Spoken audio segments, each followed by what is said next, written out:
Welcome, Heartway at Home. We have a wonderful message prepared for you, and we're going to kick it off with centering prayer. Remember to go to heartwaychurch.com, click giving, because we need your support so we can keep doing what we do in the community. Like, comment, and share so we can get into the homes of your friends and family too. We love you. God bless. I love birthdays. I'm not one of those people that's like, oh, it's another day. No, it's a big day, right? Like, I'm a Gemini. I mean, come on. It's crazy season. And, I turned 30. And so I was thinking to myself, and I'm like, wow, this is a whole decade that has gone by of my 20s. And, as I sat with myself and I really meditated and prayed with God, and I really asked how am I feeling today? What's going on? And all I heard was just, I'm content. I'm so content with my life and how I'm experiencing it. There's ups and downs. If you ask me today, I'll tell you, I live the best life ever. I have the most amazing partner. I have such a beautiful community. I love what I do. I love my family. And most of all, I really love the God in me, which makes me love me even more.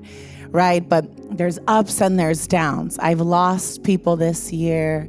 I've probably lost jobs. There's been, a lot of things that have happened.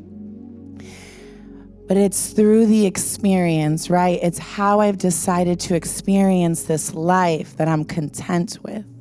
It's the fact that I trust in God so much now that even when things aren't going my way, I know they're in my favor.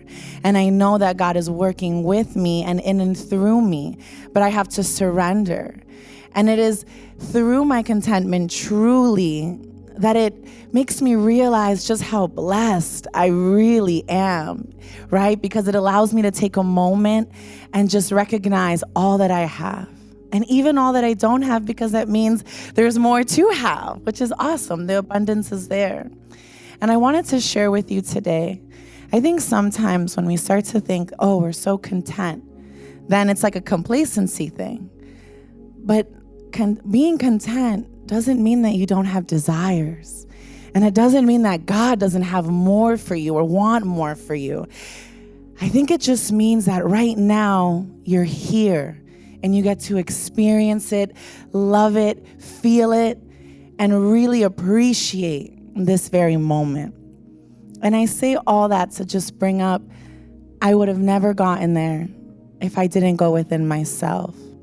And this practice of centering prayer is so important for your well-being. I'm always really chill about it, but this is something y'all got to do. You need to meditate, my friends, because you do. I hate saying what you have to do, but this is the one thing that now with my wise age, I'm 30 now. I'm so wise. Meditation is everything. Connection with yourself, praying with God, centering yourself. Know who you are by going deep within that stillness. There's no greater gift that you can give to yourself. And in return, you're going to give that gift to all those around you. So sit with me in a moment of stillness here, my friends. Allow your eyes to close. Allow the spine to be nice and long. And take some deep breaths with me. Slowly inhaling, nice big belly, really filling up. And vocally exhaling. Again, we slowly inhale, nice big belly, really fill up. And vocally continue this breathing at your own pace. And allow your shoulders to come down just a little bit more. Unclench your jaw. Start to release all tension that you're holding. Allow this very moment to be open and free. Let's let go of the past. Let's let go of our worries of the future. And let's allow ourselves to be right here, right now, connected with the very life force that is our breath. Let's connect with the energy within us, our greatest source. Allow God to enter your being. Allow the love that God has for you to fill you up. Take a moment with each breath to go deeper and deeper within yourself.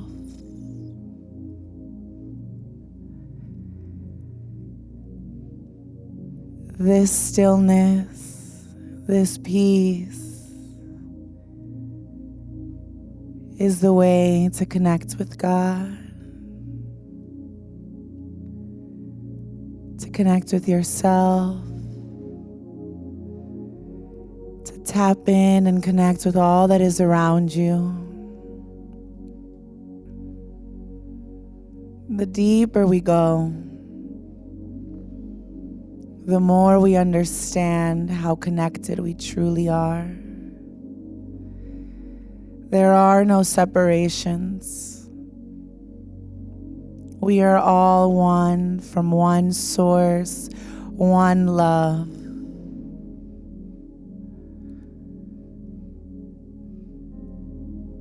As we move now into our heart, we let go of the mind a little bit more. We release our need to attach to all the thoughts, all the responsibilities, and all the identities we hold. Now we become free to experience ourselves in our fullness, experiencing all the power within you, all the abundance without any limitations.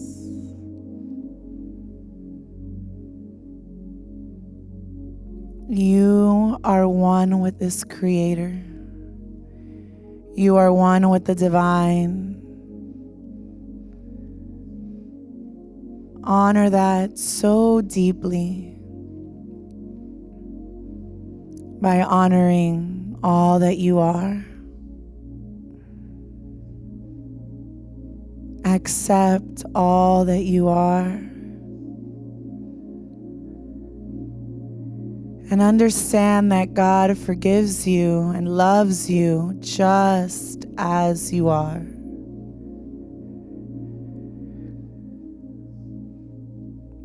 Take this moment to do the same for yourself. We silently affirm, I am love. I am whole. I am free. I am enough. I am worthy. I am abundant. I am content because I am filled with all of God's love.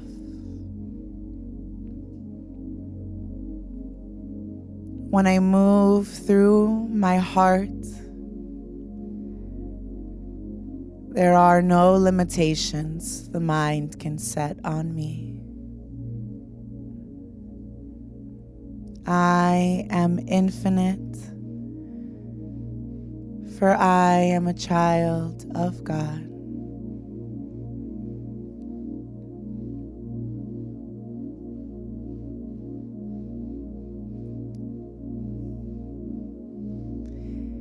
As we affirm this, we take a nice deep inhale.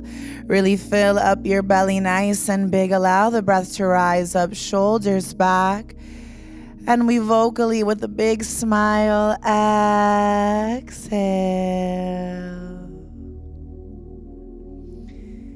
May peace and love always be with you.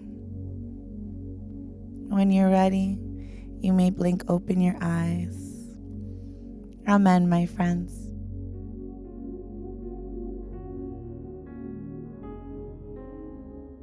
What's up, everybody? How are we feeling?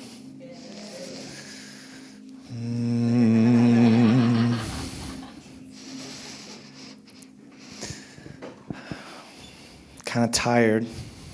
If I'm honest, I'm a little hungover. It's an emotional hangover from the men's retreat, guys. It was such a beautiful experience to see men bare their souls with one another. And the last 2 days has been a reminder to me of just how important of a work it is that we're doing here at Heartway, creating safe spaces for people to show up as their authentic selves. It's so hard for us to find spaces where we can show up as our authentic self because we as human beings are so judgmental towards each other. And we judge each other because we judge ourselves. We're so harsh with ourselves. And even amongst family, especially amongst family, even amongst sometimes the people that we're closest to, there are moments when we feel like we cannot be ourselves. We cannot show ourselves. And one of our deepest needs as human beings is the need to be seen, to be understood, to be valued and affirmed for who and what we are, even if who and what we are in this moment is a mess. And quite frankly, I don't think we ever get to the point where who we are in this moment is anything other than a mess. And so the journey begins first by giving to yourself what other people fail to give you at times, which is self-acceptance and self-love. And a lot of us, we can't even fathom what it would be like to give ourselves acceptance and love. We don't know what acceptance and love is. And so we turn to God and we receive God's love. We receive God's acceptance. And from there, we give it to ourselves.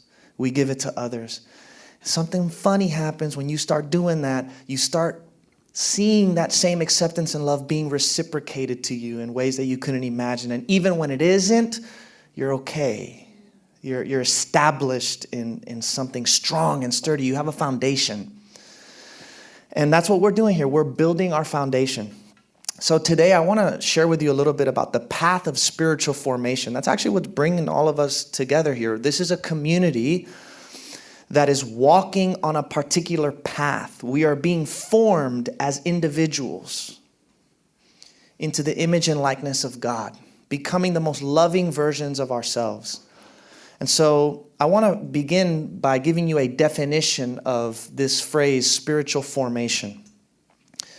I define spiritual formation as the process of transforming the human personality through the integration of spiritual truth into ordinary life. And I'll say it one more time. Spiritual formation is the process of transforming the human personality through the integration of spiritual truth into ordinary life. So the first step on this path is waking up. Waking up from our illusions, waking up to the truth of who we are, waking up to God. But once we've had a spiritual awakening experience, which, by the way, can come in a myriad of different forms. It may or may not be through your form, your religion, your path. Many different ways that God can touch a human soul. But when God does, when we experience spiritual awakening, the next step from there is to learn how to embody the realizations that we've made into our everyday life. So what we've typically referred to as salvation in the Christian context is about seeing the truth. What I'm calling formation is about living the truth. Because when it comes to spirituality, truth is not known unless it is lived.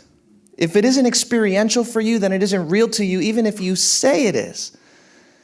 However, integrating spiritual truth into everyday life can be a very long, difficult journey, because our beliefs, our attitudes, our habits are deeply ingrained in us. And it takes a whole lot of patience and love and discipline and intentionality, most importantly, vulnerability, to begin to see change. But that's the good news. We don't come to God by doing everything right. We come to God by doing things wrong and growing from it, which means you don't have to beat yourself up for being human.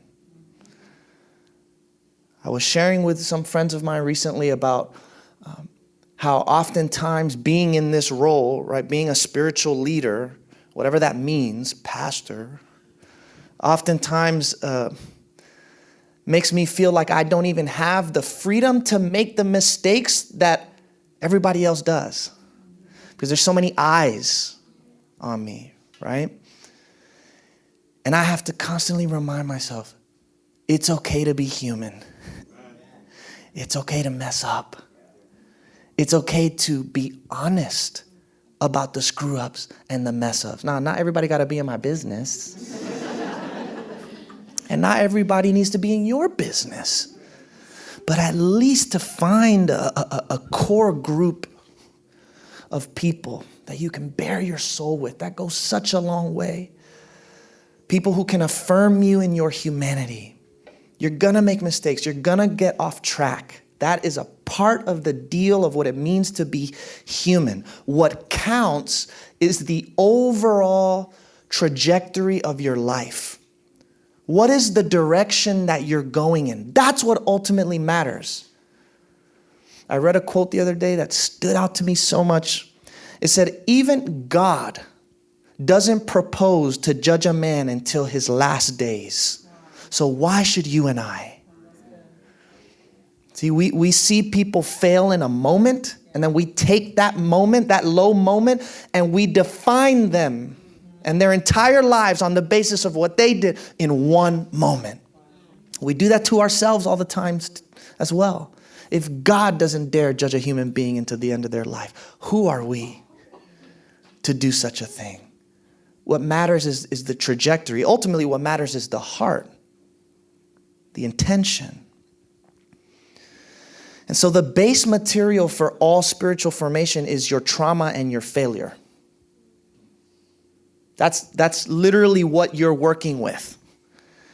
And in light of that, it's important to recognize that transforming yourself as a human being is going to involve a lot of pain, because you're dealing with your trauma and your failure, the stuff that we don't want to talk about, the stuff that we want to ignore, the stuff that we rather leave in the dark. We don't want to bring that stuff to the light. It takes a whole lot of courage to release pent-up emotion. It takes a lot of strength to face your past. Facing the skeletons in your closet is not easy. And the truth is, we normally don't even begin this process until we feel like we have to. And we usually don't feel like we have to until life starts hurting so much that we have no other choice but to cry out for a lifeline. The suffering gets so bad that we have to start asking bigger questions about what it means to be human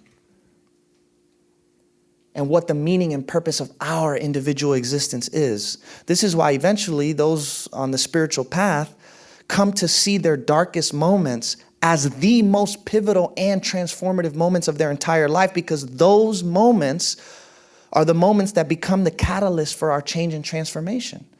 If I wouldn't have gone to rock bottom, if I wouldn't have come to the end of myself, I wouldn't be asking the questions that I'm asking. I wouldn't be desiring the change that I'm desiring. I wouldn't be looking for help. And this is why we say often, it's a part of our rule of life at Heartway, which you can find in the seat back in front of you. I encourage you to take one of those and look at that, because we are doing the Jesus thing in a very unique way. And I hesitate so much to even use the label Christian because of how people perceive that and judge that. And I feel like it's such a waste of time to have to try and explain that we're not those kind of. I'm tired of it, at least. So look at that, because that'll show you a little bit. But one of the principles in our rule of life is that our greatest teachers on the spiritual path are love and suffering. Those are your greatest teachers. Life is suffering. So if you want to enjoy life, somehow, some way, you have to find a way to find joy in your suffering. And the only way that I know how to do that is by using suffering as a tool for spiritual growth and self-development. Because when you learn how to do this, now anything that you go through is no longer in vain. All of the pain, all of the suffering, it's no longer meaningless. It's all serving a higher purpose, a higher meaning. You start to see your suffering as something that's there to serve you by enlightening you. It's there to serve you by waking you up to yourself, by showing you where you're stuck in your thinking. But you got to be willing to get your hands dirty. You got to be willing to sort through all of that emotional and psychological baggage that you've been carrying for so long. That's where the key to your freedom is. The mythologist Joseph Campbell says, the treasure that you seek is in the cave that you're afraid to go in. You got to be willing to go there. Everything that you're going through right now in your life is divinely designed to set you free. You're going through what you're going through, which means you have to go through it. There's no way around it. The obstacle is the way. Eliminate the idea that you shouldn't be going through this, or that this could have been avoided. You will get stuck there for a long time. You're here. It's happening. Now the question is, how do I find freedom in this? Not freedom from this, freedom in this. Because spirituality is not about escaping your problems. It's about finding peace in the midst of them. I want to read to you a passage of scripture in 1 John. And I want to talk about desire for a little bit, because one of the obstacles that gets in the way of our spiritual formation is our desire, the things that we desire as human beings. 1 John chapter 2, it says, the world offers only a craving for physical pleasure, a craving for everything we see, and pride in our achievements and possessions.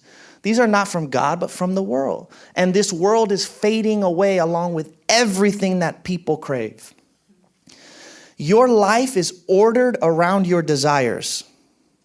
What you desire is what you chase. What you chase is what you value, and what you value shows who you are. I really want to emphasize that desiring physical pleasure, wanting stuff in the world, worldly things, being ambitious is not bad at all. All of these things are natural. They're there to be enjoyed in moderation.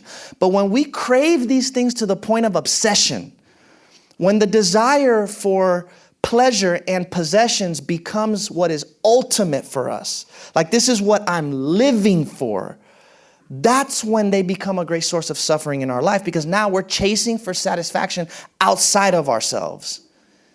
And we never get enough. We always want more. We never feel like we're full. So we operate from a state of lack and emptiness, always searching. Everything that this world offers fades away. Here one moment, gone the next. So if your satisfaction, if your fulfillment in life is contingent on whether or not you have the object of your desire, and if what you desire are the things of this world, you're probably going to have a really unstable life, because it comes and it goes.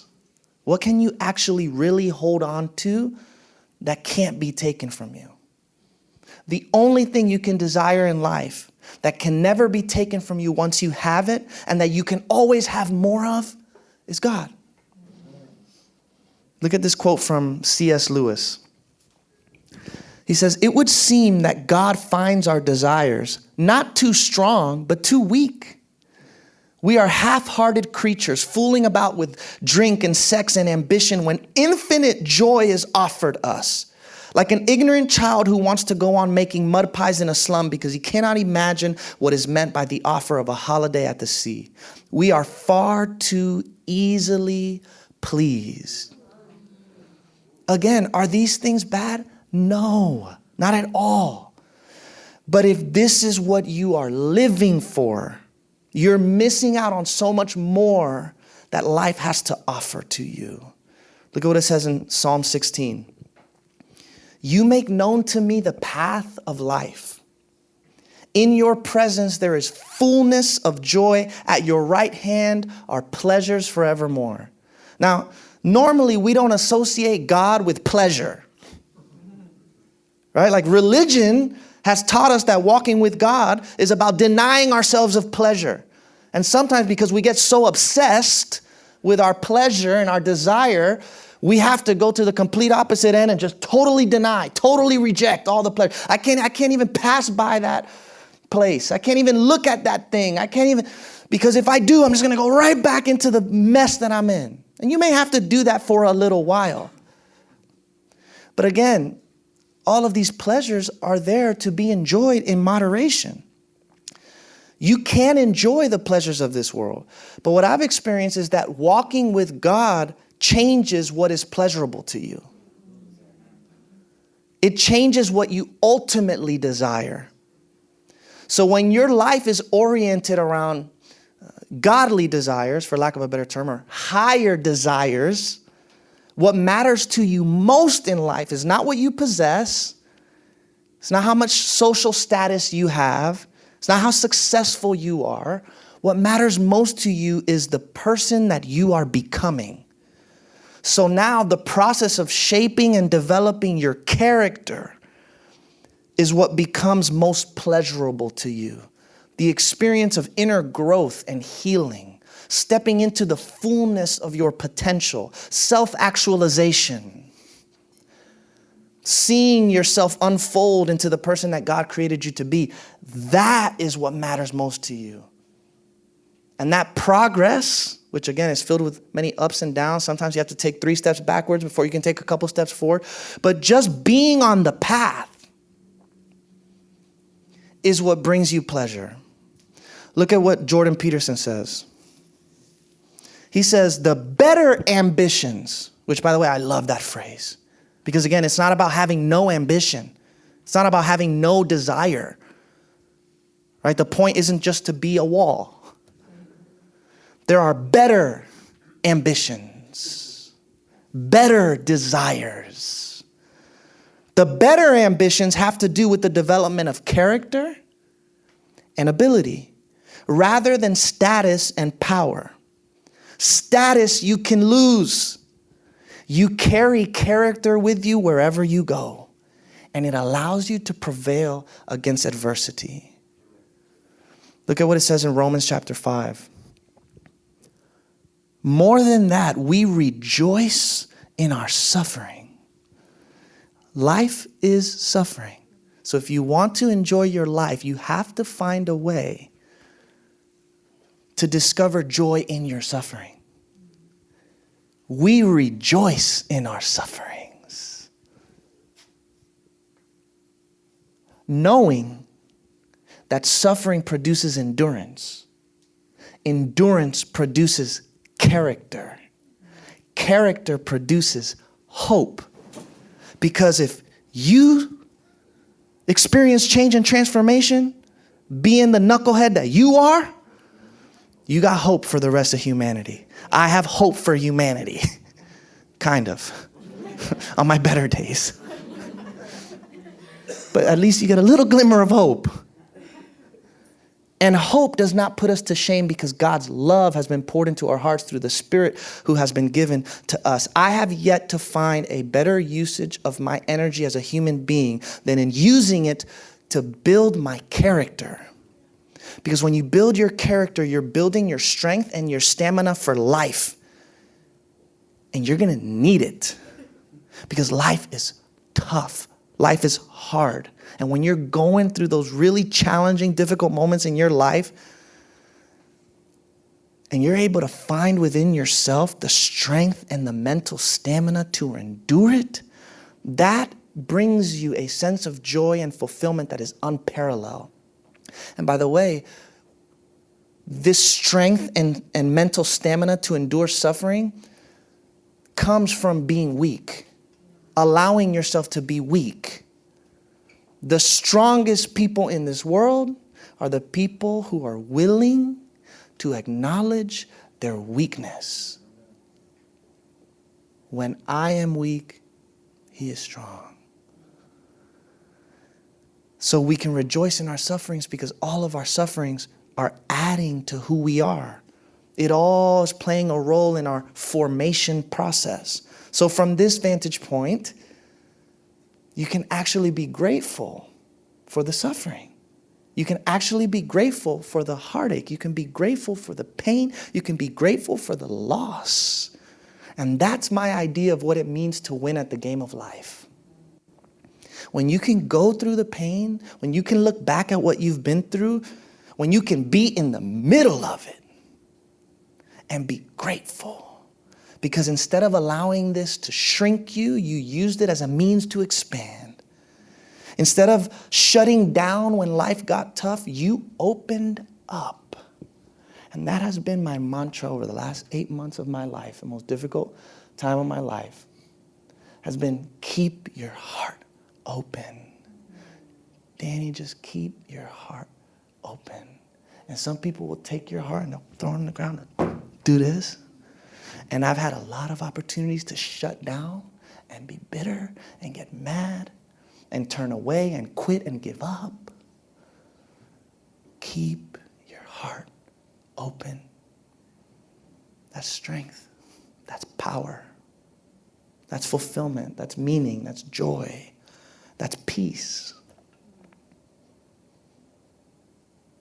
So the last thing I want to say about this is, if you really want to experience change and transformation in your life at a deep level, you have to make the decision to be all in. Like, you can't be halfway about it. It has to be a radical sort of commitment that you want to make a change and transformation in your life. Like, I'm going all the way with this. There has to be no other choice for you than this path. I'm all in. Once you make the decision to be all in, this is the ultimate desire. This is what I want most in life. Now life becomes your school. And every person that irritates you, every emotion that troubles you, every situation that you're going through now becomes your teacher. And the beautiful thing about life is that you always have the opportunity to reinvent yourself. That's what we're doing on this path of spiritual formation. We are reinventing ourselves. You are under no obligation to be who you were 5 minutes ago. You are under no obligation to be who your parents want you to be. You are under no obligation to be who your friends want you to be. And you have the total freedom right now in this moment to recreate yourself into the person that you want to be. The person that God desires for you to be. It's going to take a lot of work.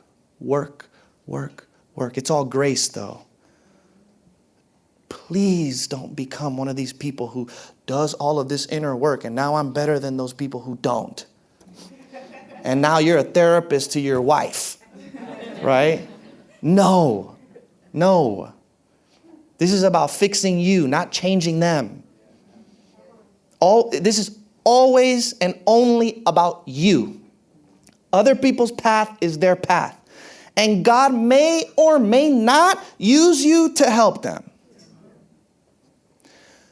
You just be about it and let the chips fall where they will. Gonna take a lot of work. But what better use of your life could there be than to use it to become the most loving version of who you are? I don't know about you, but that's what I want to do with my life. I can find nothing more worthwhile than to do this. Let's pray.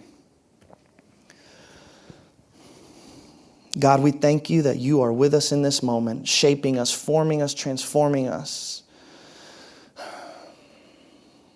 into the most loving version of ourselves. Help us to be able to see things from this higher vantage point. Develop in us better desires, better ambitions, better cravings. May we commit ourselves to walk on this path of spiritual formation so that we can find the ultimate pleasure in walking with you, in developing our character, in becoming better human beings. Heal us, God, so that through us you can heal the world. We're not perfect. We got a lot of problems. We got a lot of issues. This is going to take sometimes a while to dig into our baggage, to sort through all of the stuff, all of the pain that we've been carrying for so long. But God, we're going to start with just this first step of making the decision of being all in. We don't have to remain the way that we are. We can reinvent ourselves. We can be made new. With your grace, with your power, with your help, may this become a reality in our life. Amen.